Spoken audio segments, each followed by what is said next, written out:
আসসালামু আলাইকুম সবাইকে। এই ভিডিও টিউটোরিয়ালে আমরা টেক্সটকে কতভাবে কালার করা যায়, টেক্সটের উপর কতভাবে আমরা প্রপার্টিজ অ্যাপ্লাই করতে পারবো CSS এর, সেই বিষয়গুলো নিয়ে আমরা আলোচনা করব। তো আপনারা আমার সঙ্গে সঙ্গে জাস্ট এরকম একটা বেসিক স্ট্রাকচার সিনট্যাক্সটা তৈরি করে নেবেন। তার পরবর্তীতে আমরা স্টাইল ট্যাগ রেখেছি, সেইটার মধ্যে এখন আমরা ইন্টারনাল CSS অ্যাপ্লাই করব। তো H1 ট্যাগটাকে আমরা ধরলাম, ধরার পরে এখন আমরা দেখব হচ্ছে টেক্সটের কালার কীভাবে চেঞ্জ করতে পারবো। তো কালার চেঞ্জ করার জন্য জাস্ট আমরা কালার দিয়ে দিলাম, তার পরবর্তীতে আমরা ভ্যালু হিসেবে দিয়ে দিলাম রেড। এখানে আপনারা ইয়েলো দিতে পারেন, গ্রিন দিতে পারেন, কোনো প্রবলেম নাই, নিজের ইচ্ছা মতো সেট করে দিতে পারেন।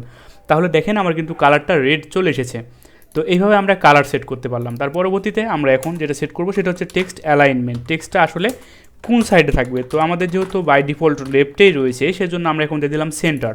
টেক্সটটা সেন্টারে দেওয়ার সঙ্গে সঙ্গে আমার টেক্সটটা একদম পুরোপুরি এই যে এই দিক থেকেও এবং এই দিক থেকেও সেন্টার পজিশনে চলে আসবে।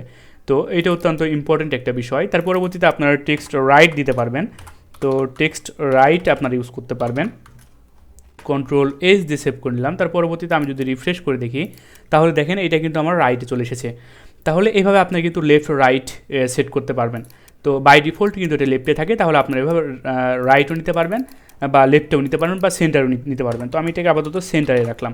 তার পরবর্তীতে টেক্সট ডেকোরেশন আমরা দেখতে চাই। টেক্সট ডেকোরেশন আমাদের যেটা রয়েছে সেটা আমরা বলে দিলাম হচ্ছে আন্ডারলাইন। তো আন্ডারলাইন বলে দেওয়ার সঙ্গে সঙ্গে আমাদের যে টেক্সটটা রয়েছে তার নিচ দিয়ে আমাদের একটা আন্ডারলাইন তৈরি হয়ে যাবে। দেখেন আমাদের যে টেক্সট রয়েছে তার নিচে দিয়ে একটা আন্ডারলাইন তৈরি হয়ে গেছে, তাই না? তো এটা গেল হচ্ছে আমাদের টেক্সট ডেকোরেশন আন্ডারলাইন। এবার দেখতে চাই আমরা text decoration overline. Text decoration overline আমাদের কী কাজ করবে, টেক্সটের ঠিক ওপর দিয়ে আমাদের একটা লাইন ড্র করে দিবে।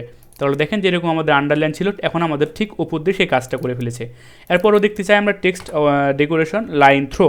তো লাইন থ্রো আমাদের যে কাজটি করবে সেটি হচ্ছে টেক্সটের মিডল বরাবর, টেক্সটের যে মিডল রয়েছে সেই মিডল বরাবর কী করবে, আমাদের লাইন মানে যে আন্ডারলাইন রয়েছে সেটা আমাদের করে দিবে। তাহলে দেখেন মিডল বরাবর আমাদের করে দিয়েছে। তো এইগুলো হচ্ছে আমাদের টেক্সট ডেকোরেশন গেল।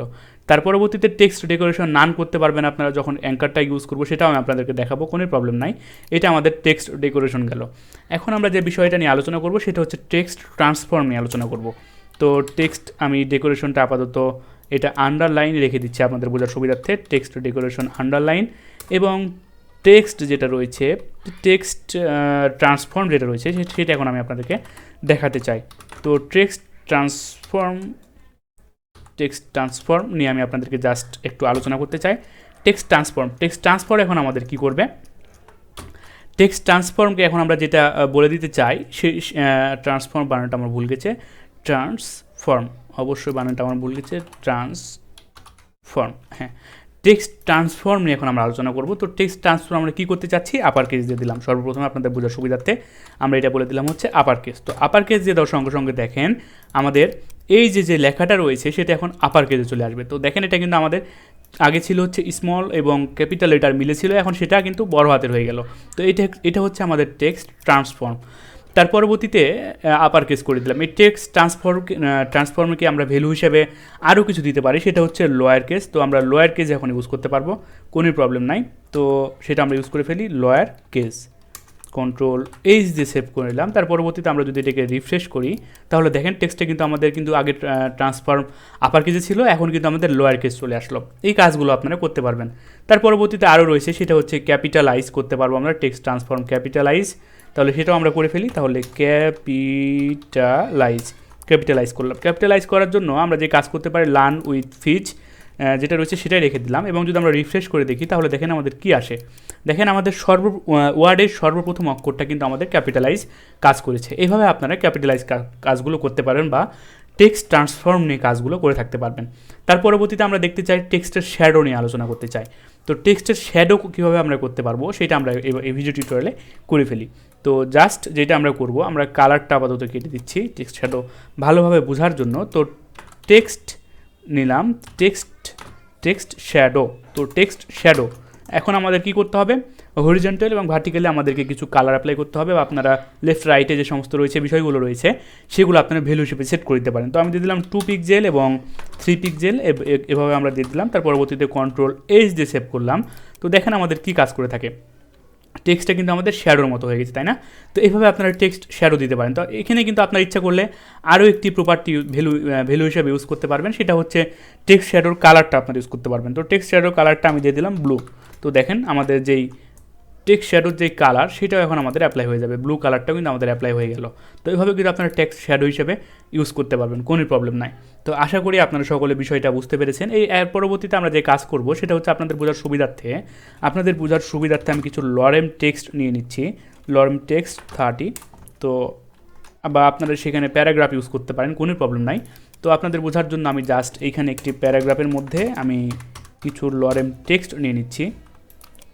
তো লরেম টেক্সট আমি নিয়ে নিলাম। এখন আমি পিটাকে ধরবো, এই পিটাকে এখন নিয়ে আমি কাজ করতে চাই। তো পিটাকে ওপেনিং করলাম, তার পরবর্তীতে পিটাকে ক্লোজিং করে দিলাম। ক্লোজিং করে দেওয়ার পর টেক্সট ইন্ডিকেট নামে আমার যেটা রয়েছে ভ্যালু, টেক্সট ইন্ডেন্ট নামে, দুঃখিত, টেক্সট ইন্ডেন্ট নামে যে আমার প্রপার্টি রয়েছে সেটা আমরা ইউজ করতে পারবো। টেক্সট ইন্ডেন্ট দিয়ে দিলাম আমি 50 পিক্সেল, কন্ট্রোল এইচ দিয়ে সেভ করলাম। তার পরবর্তীতে দেখেন আমাদের কী কাজ করে থাকে।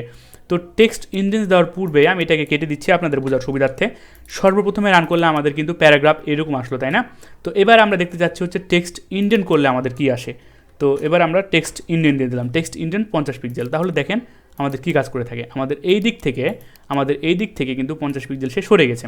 তো এভাবে কিন্তু আপনারা টেক্সট ইন্ডেন্ট নিয়ে কাজগুলো করতে পারেন। তো আজকের ভিডিও টিউটোরিয়াল থাকবে এই পর্যন্তই, দেখা হবে নেক্সট ভিডিও টিউটোরিয়ালে। এই পার্টটাকে আমি দুইটি ভাগে ভাগ করে ফেলবো। প্রথম টিউটোরিয়ালে থাকবে আমার এইগুলো, পরবর্তী টিউটোরিয়ালে আমি আরও কিছু নিয়ে আপনাদের সঙ্গে আলোচনা করতে চাই, টেক্সট স্পেসিং নিয়ে আলোচনা করতে চাই। তার পরবর্তীতে যেইগুলো আমাদের রয়েছে সেইগুলো নিয়ে আমি আপনাদের সঙ্গে আলোচনা করতে চাই, স্পেসিং, তার পরবর্তীতে ওয়ার্ড স্পেসিং, এই সমস্ত বিষয় নিয়ে আমি পরবর্তী ভিডিও টিউটোরিয়ালে আপনাদের সঙ্গে আলোচনা করব। তো আজকে ভিডিও টিউটোরিয়ালটি এই পর্যন্তই, দেখা হবে নেক্সট ভিডিও টিউটোরিয়ালে। ধন্যবাদ সকলকে, আল্লাহ হাফেজ।